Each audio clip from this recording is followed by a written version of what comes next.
Hello everybody, welcome back to my YouTube channel. So guys, in this video I'm going to be showing you how to fix Snapchat support code SS06. So guys, if you're facing this type of error while logging in your account, then what you need to do guys, just simply have to close this page from here, and after that you have to open App Store, Play Store, and there you have to make sure that you are using updated version. And after that you have to close this page from here, and after that you have to make sure that if you are connected with internet, and if you're using Wi-Fi, just simply have to turn into mobile data, and if you're using mobile data, just simply turn into Wi-Fi, and then check if it's working or not. If it's still not working for you guys, then what you need to do is just simply you have to open your mobile phone setting, and just simply you have to go to apps.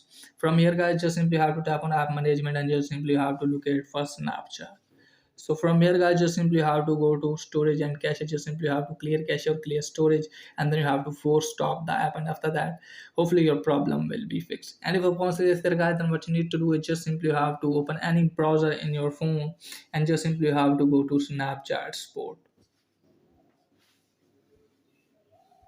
So once you are done this, just simply have to tap on first one, and from here guys, just simply have to contact with them. Just simply tap on contact us, and then you have to fill the form and tell them that you are facing the error when try to logging in. So after that hopefully your problem will be fixed. So that's pretty much for today video. If this was helpful, please like and subscribe my channel. Thanks for watching.